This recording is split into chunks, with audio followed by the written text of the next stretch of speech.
Halo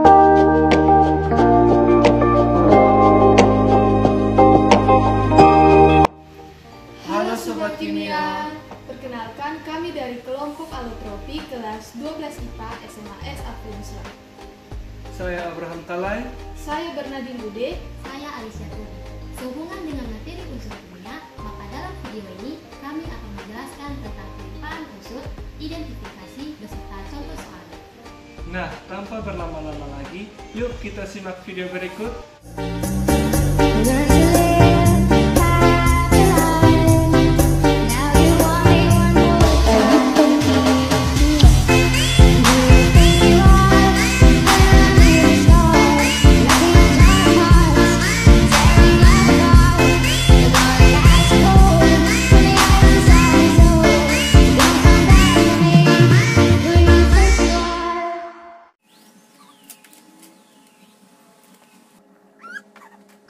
A few moments later.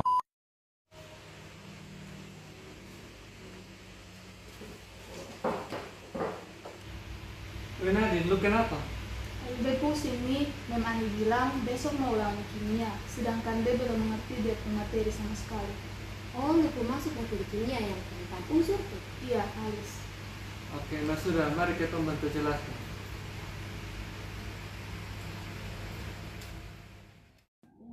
A. Kelimpahan unsur. Kelimpahan unsur terdiri atas dua kata, yaitu kelimpahan. Kelimpahan artinya adalah limpah atau tersedia sangat banyak. Dan yang kedua adalah unsur, yakni zat tunggal yang secara kimia tidak dapat diuraikan lagi menjadi zat yang lebih sederhana. Kelimpahan unsur terbagi menjadi 3, yakni kelimpahan unsur di udara, kelimpahan unsur di tubuh manusia, dan kelimpahan unsur di kerak bumi. 1. Kelimpahan unsur di udara. Udara merujuk pada campuran gas yang terdapat pada permukaan bumi. Ia tidak tampak oleh mata, tidak berbau, dan tidak ada rasa. Kandungan yang terdapat dalam udara dapat dilihat pada tabel berikut ini. Yang berikut kelimpahan unsur di tubuh manusia. Hampir 90% tubuh manusia terdiri atas 4 unsur utama, yaitu oksigen, karbon, hidrogen, dan nitrogen. Unsur-unsur dalam tubuh yang berupa cairan berperan sangat penting dalam susunan protein, karbohidrat, dan lemak.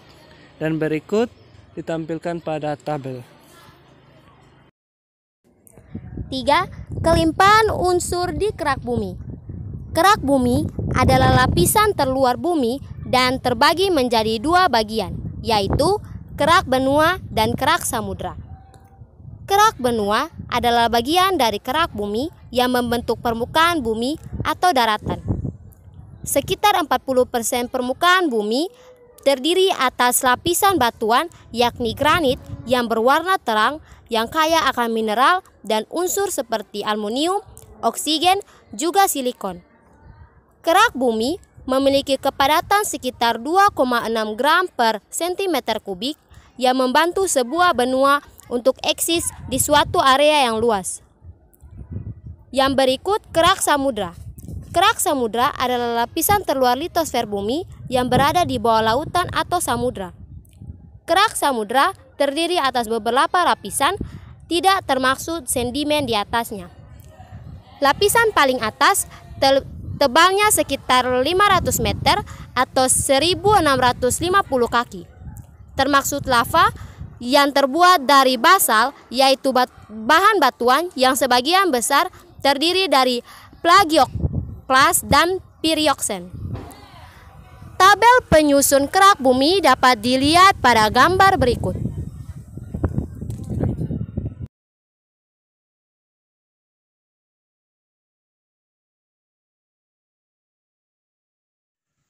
B. Identifikasi unsur-unsur di alam. Unsur-unsur di alam umumnya ditemui dalam bentuk campuran, baik itu berupa batuan maupun mineral. Untuk memperoleh unsur murni, maka perlu melakukan proses pemisahan pada campuran. Proses pemisahan unsur menerapkan metode analisis kualitatif. Metode analisis kualitatif dibagi menjadi dua, yaitu reaksi nyala dan reaksi pengendapan. A.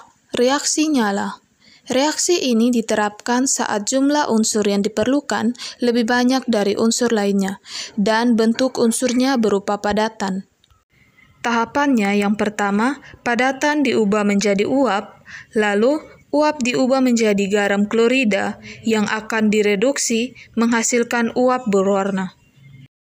Dari warna uap yang dihasilkan, maka mengindikasikan pada unsur tertentu, seperti yang tertera pada tabel berikut. Contoh unsur-unsur yang dapat diidentifikasi menggunakan reaksi nyala. B. Reaksi pengendapan. Reaksi ini diterapkan saat jumlah unsur yang diperlukan lebih kecil dari unsur lainnya. Pada proses pemisahan akan ditambahkan suatu pereaksi untuk mengendapkan dan menghasilkan suatu endapan. Contoh persamaan reaksi pengendapan. Timbal nitrat akus bereaksi dengan natrium iodida akus menghasilkan timbal iodida solid dan natrium nitrat akus. Dari reaksi tersebut menghasilkan endapan atau padatan timbal iodida. Yang berikut C. Kelimpahan unsur di alam. Hampir seluruh komponen di alam semesta, terutama di bumi, tersusun atas unsur-unsur yang berperan penting dalam kehidupan makhluk hidup. Yang berikut kita masuk pada bagian A. Aluminium. Aluminium berasal dari kata alumen yang berarti tawas dan ditemukan oleh Hans Christian Ørsted pada tahun 1825.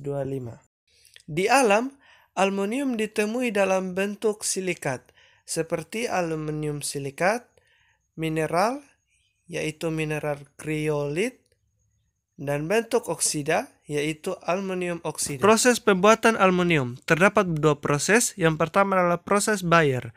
Proses ini merupakan tahap pemurnian biji bauksit untuk mendapatkan aluminium oksida dengan menambahkan larutan natrium hidroksida. Yang kedua, proses Hall-Héroult. Proses ini merupakan tahap peleburan aluminium oksida menjadi aluminium murni. B. Silikon. Silikon berasal dari kata siler yang berarti batu api. Ditemukan pada tahun 1823 oleh John Jacob Berzelius.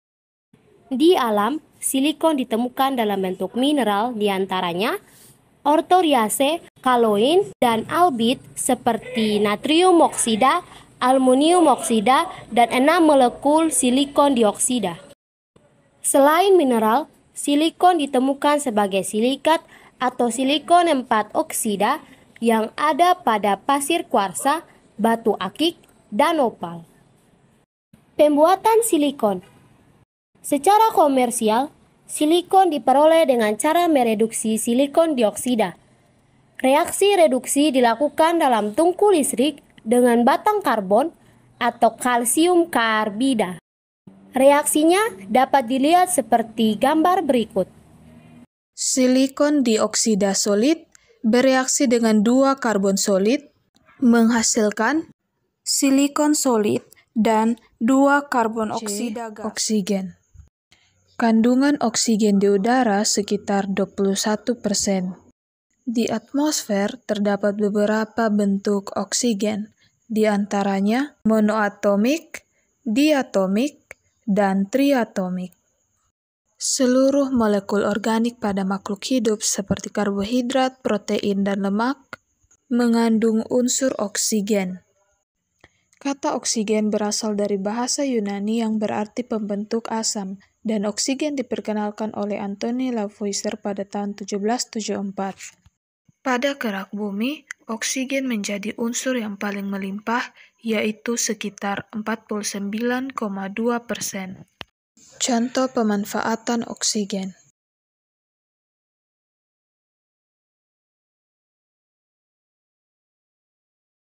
D. Magnesium. Magnesium ditemukan tahun 1775 di Magnesia oleh Joseph Black.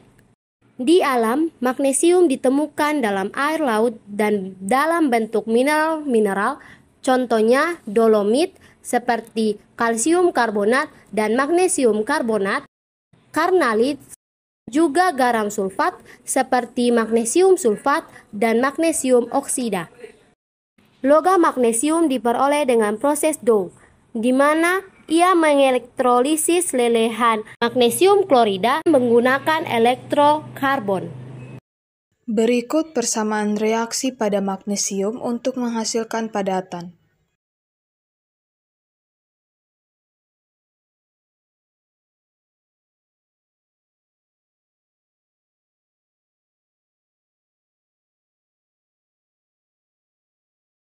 Contoh soal dan pembahasan.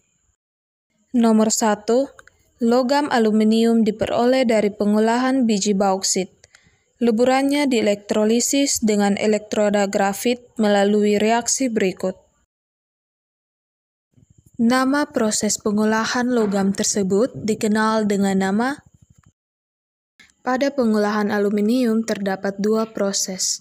Yang pertama proses Bayer, yaitu pemurnian biji bauksit menjadi aluminium oksida dengan menambah natrium hidroksida atau NaOH.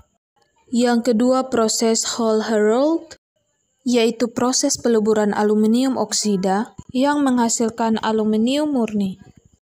Pada reaksi tersebut, terlihat bahwa senyawa aluminium oksida menghasilkan unsur aluminium dan oksigen. Jadi berdasarkan penjelasan tadi, maka jawaban yang tepat adalah A. Hall-Héroult, yang menghasilkan unsur aluminium. Sedangkan Frege adalah proses yang menghasilkan sulfur, Haber-Bosch menghasilkan nitrogen, Ostwald menghasilkan asam nitrat, dan Kontak menghasilkan asam sulfur. Soal kedua. Tawas merupakan senyawa aluminium yang biasa digunakan untuk menjernihkan air. Rumus molekul tawas yaitu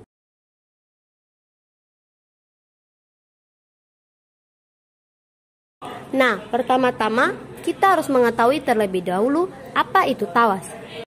Tawas merupakan kristal putih yang berbentuk gelatin dan mempunyai sifat yang dapat menarik partikel-partikel lain sehingga berat, ukuran, dan bentuknya menjadi semakin besar dan mudah mengendap. Tawas sendiri adalah nama lain dari aluminium sulfat yang memiliki rumus kimia yakni Al2SO4 3 kali. Jadi, jawaban yang tepat dari rumus molekul tawas yaitu A. Al2SO4 3 kali. Terus mengerti ke belum? Oh sudah, sekarang Bes mengerti materi tentang kelimpahan unsur. Terima kasih Abah dan Alis. Sama-sama. Demikian video penjelasan kami mengenai kelimpahan unsur, identifikasi unsur beserta contohnya. Semoga dapat menambah pemahaman sobat mengenai unsur. Terima kasih telah menonton. Tuhan Yesus